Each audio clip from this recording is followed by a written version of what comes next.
My next guest's journey goes all the way back to Oprah's documentary series, Lovetown USA, where she dubbed him a love guru. Since then, he's gone on to build one of the most successful matchmaking businesses with his wife as the first African-American matchmakers. Remember the movie Hitch, where Will Smith played a dating coach? Well, Paul has been referred to as the real-life Hitch. He coaches people on the art of connecting on a deeper level and finding their happily ever after. And today, he is sharing what he's learned almost a decade of helping people around the world how to find intimacy and an intimacy match. Please welcome Paul Carrick Brunson to the show. Hey, Paul. Tamron. Congratulations on all the success on the show. I'm so intrigued by what an intimacy match is. How do you define that? How do you explain that? Yeah. Well, first, thank you so much for having me. It's an honor. And can I say, my wife keeps texting me to see if we're on yet because she loves you that much.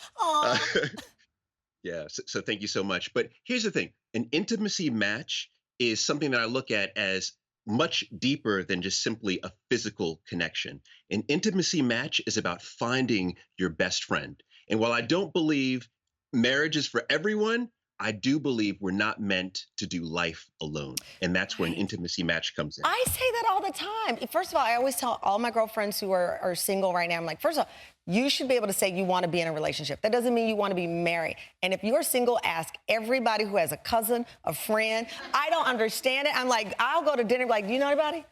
What is wrong with that? I don't like this I'm good by myself mentality. I'm like, you don't have to be married, but you know you want somebody to go to a movie with sometimes, to hold your hand.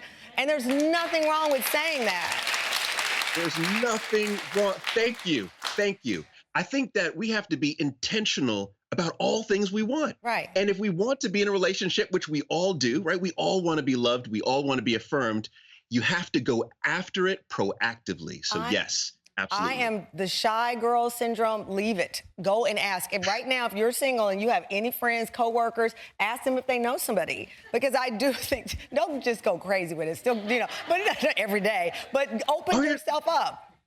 Yes, yes. And Tamron, can I say this is that I find this to be very effective is if you ask, you have to give a deadline and a metric. I like So you have to say, match me with 3 people by December 15th. And you'll at least get 1 person by January 1st. I love it. All right. So you brought up your wife, Jill, and I love it because you said the morning after your wedding day that you never knew existed until now, that the bond that you guys would have and that this friendship. When you thought of marriage, did you imagine that the bond could be so strong that you have with another human being?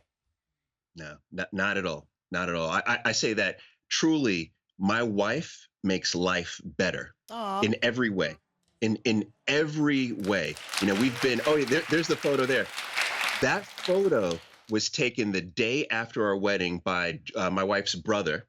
And we had no idea anyone else was in this restaurant with us. And I think that's really what love is. Yeah. It's where you share this special place with just one other. And yeah, my life has changed because of her. I love it. But it's a special place with complexities and, tough days.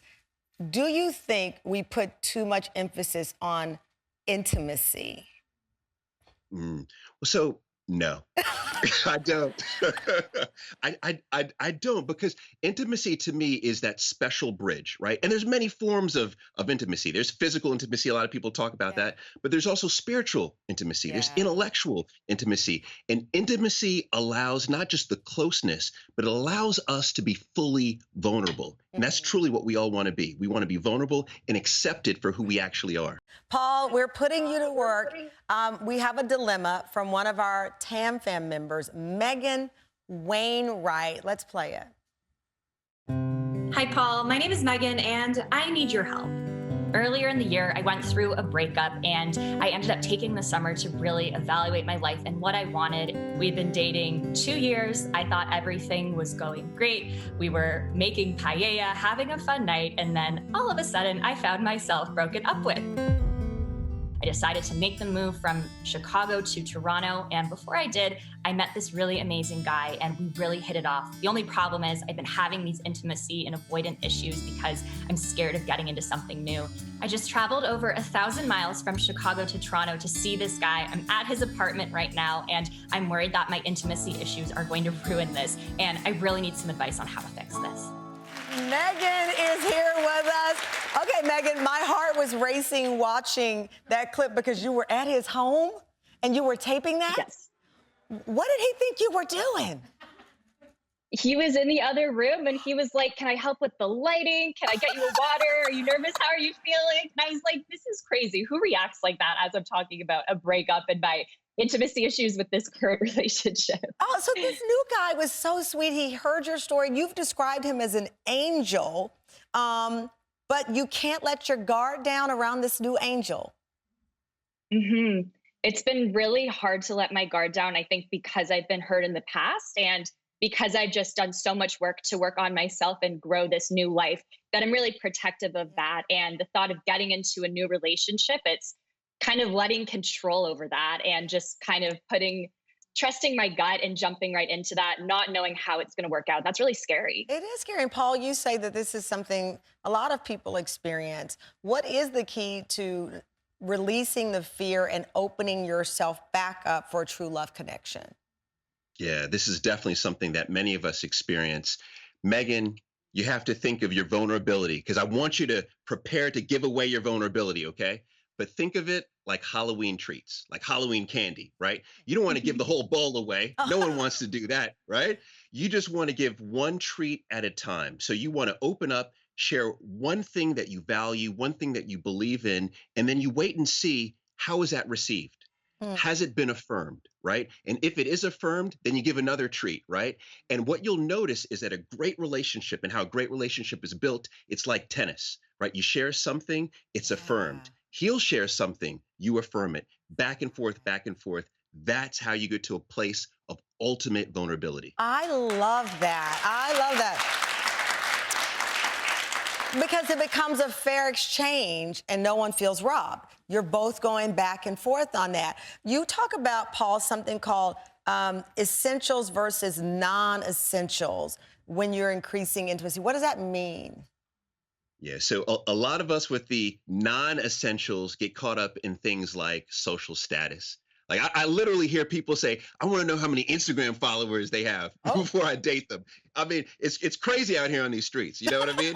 So social status, income, right? These are the non-essentials. The essentials are all of those things that you need to have a relationship work.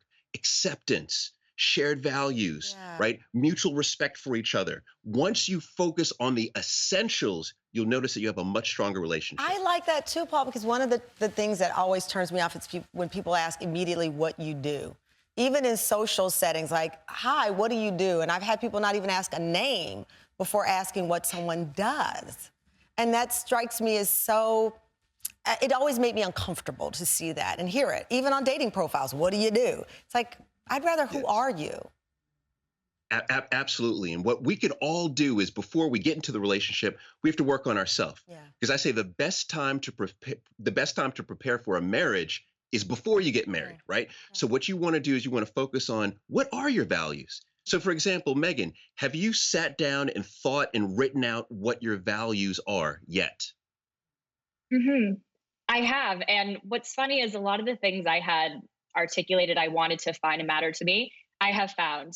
And there's something kind of scary and overwhelming in getting everything you wanted.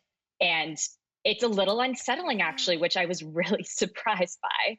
Yeah, I think that a lot of people can understand that too, Meghan. You wish for something or you want it, and then it happens, and you're thinking, well, I'm waiting for the anvil to drop. This is too perfect. But now it's in front of you. So what do you see as the next step, Meghan? I keep looking at the door behind you thinking he's going to pop out.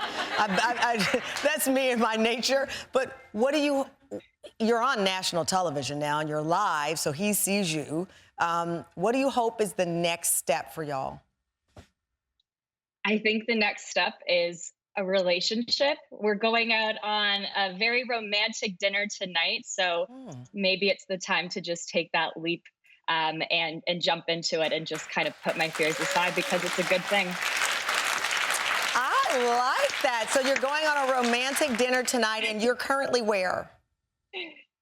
I am in Chicago. I'm in Chicago right now. Okay. So we're live, and I just think you're darling. So dinner's going to be on me. I'm going to call the restaurant, and I'm paying for your dinner tonight. My team does not know this. Now, I am much older than you, so I'm putting you all on a budget. Don't go on trying to get this filet mignon and all that nonsense. But dinner is on me. Thank you for sharing this with the Tam Fam. Enjoy yourselves. My team is going to, don't hang up the Zoom, because my team's going to find out where you're going. And I lived in Chicago, so if I don't approve, I'm changing your dinner plans and sending you somewhere else. Congratulations, Paul. Thank you so much. I appreciate you.